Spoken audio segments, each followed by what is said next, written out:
Sera had not always lived in the walls of the palace. Once she had a room with a window.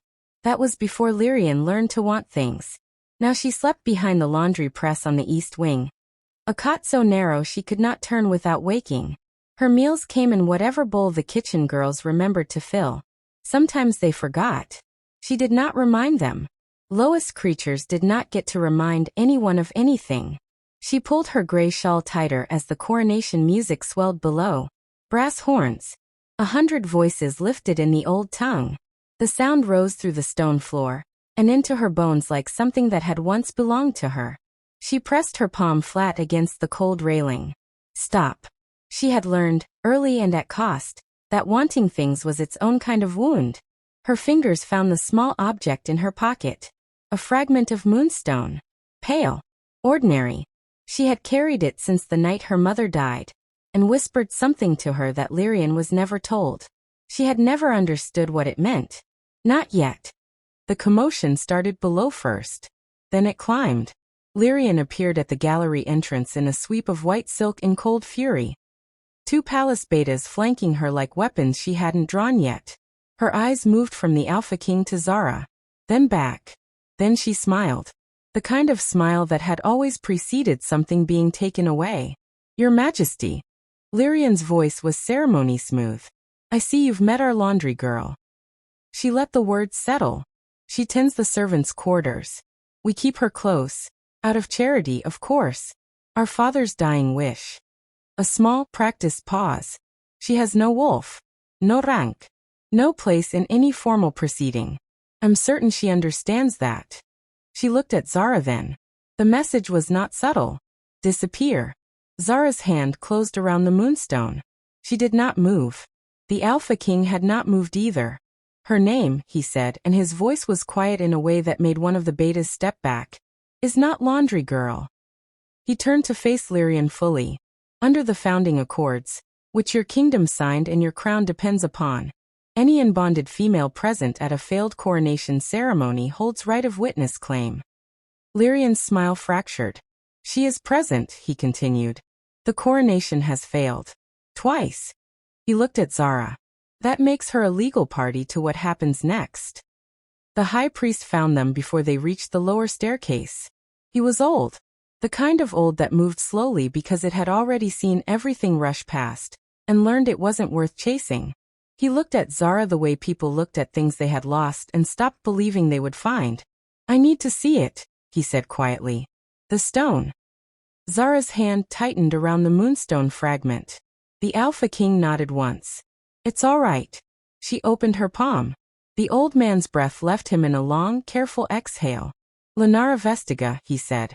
The words landed like something dropped from a great height. A remnant shard. Bone fragment of the first moon wolf. Sealed inside common stone. It chooses its carrier. It cannot be stolen, inherited, or passed. He looked up at her. Only born to. He straightened slowly. We believe the last shard was lost when your mother's line was struck from the royal record. Struck from the record. Not lost. Removed. It explains the crown, the Alpha King said. Not a question. It explains everything. The old priest's voice was very quiet. The crown did not fail the ceremony. The ceremony had the wrong woman. Below them, the altar wolves had gone still, every one of them facing the staircase, facing Sera.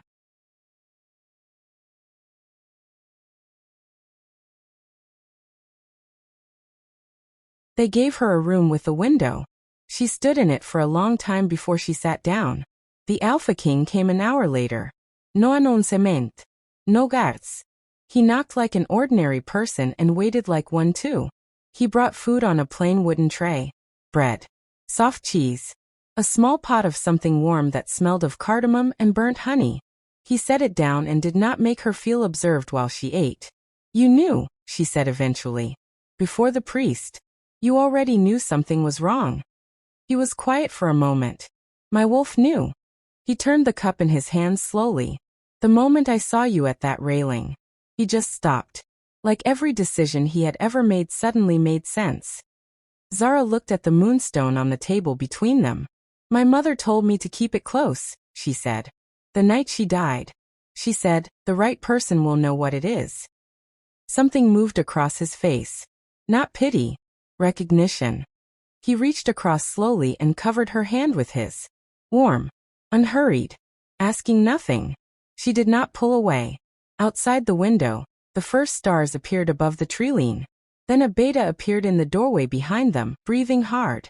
"Your Majesty." His voice was stripped bare.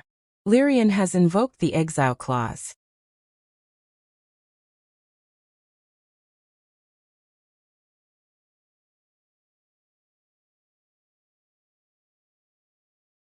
She left before he could stop her. Not because she wanted to. Because she heard what the beta said next. The exile clause requires the claimant's voluntary withdrawal, or the blood of the Alpha King to contest it. She stood in the corridor outside the door, and pressed her back against the cold stone. She would not let him bleed for her. She would not. She took the servant's passage. The narrow one behind the kitchen press. The one she had used for 3 years without anyone noticing. Nobody noticed now either. The night air hit her like a punishment. Sharp. Pitiless. She pulled the gray shawl around her shoulders and moved toward the eastern gate. The one the stable hands used. The one with the broken latch nobody had fixed because nobody important ever needed it. The moonstone was still in her pocket. She held it through the fabric. A figure stepped out of the shadow near the gate. Old. Slow. Carrying a lantern that smelled of pine resin. The high priest. He did not look surprised to see her. "He is not going to let you go," he said simply. "He doesn't get to choose." "No." The old man tilted his head. "But the crown does." He opened his other hand. The coronation crown sat in his palm. Glowing. Warm. Reaching toward her like something that had been waiting a very long time.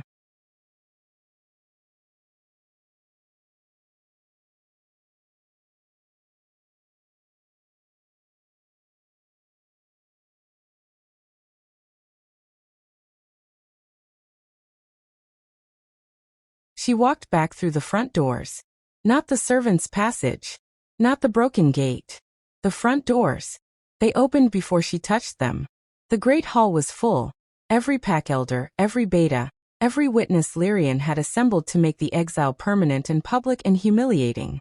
Lyrian stood at the altar. She saw Sera and went very still. Then she saw the crown. The color left her face in a single, quiet moment.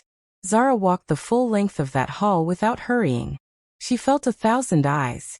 She did not perform for any of them. The Alpha King stood at the far end. He had not signed anything. She knew he wouldn't. She stopped at the altar steps. She looked at Lyrian, truly looked, and saw something she hadn't expected. Fear, yes. But beneath it, shame. Old. Heavy. Long carried. "I don't want what you have," Sera said quietly. "I never did." She turned to the high priest. She knelt. The crown settled on her head like it had always known the way home. The Alpha King crossed the hall in 7 steps. He did not kneel. He took her hand. "Mine," he said. Low. "Witnessed. Permanent." Every wolf in the hall bowed. Every one.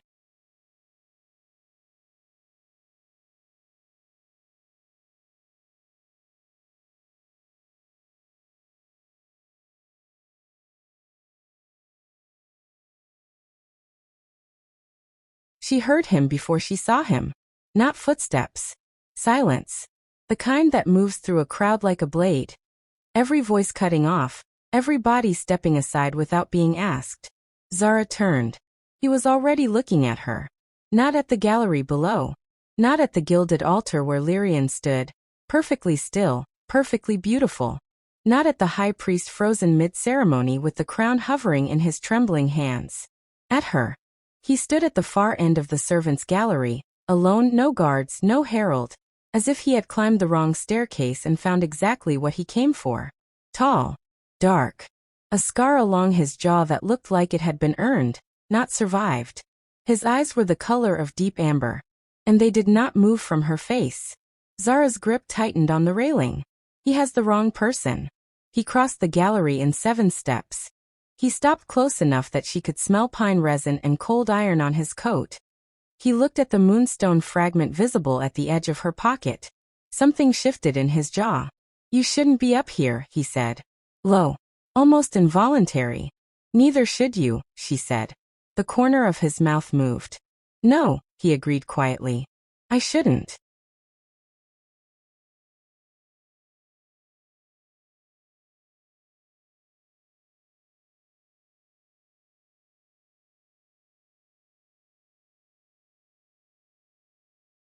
He came through the gate himself. No guards. No ceremony. Just the king, in the dark, breathing hard. Like a man who had run not because it was dignified but because nothing else was fast enough. Beta Caro appeared behind him. Of course he did. This is exactly the weakness I warned. Caro. One word. The courtyard went still. The king crossed to Sera and stopped close enough that she could see the frost in his hair. He looked at her the way Elder Marin looked at things, like he was seeing every layer at once. Then he turned to face his court. This woman, he said, voice carrying across cold stone and frozen breath, and every witness who would repeat this moment for the rest of their lives, stands under my protection. As my anchor. As my mate. Caro's face did something it couldn't control. Sera looked at him, steady, unhurried, and said the only thing that needed saying. You called me harmless. She turned away. The king's hand found hers. The river stone pressed warm between their palms. And for the first time in 3 years, Sera didn't walk alone.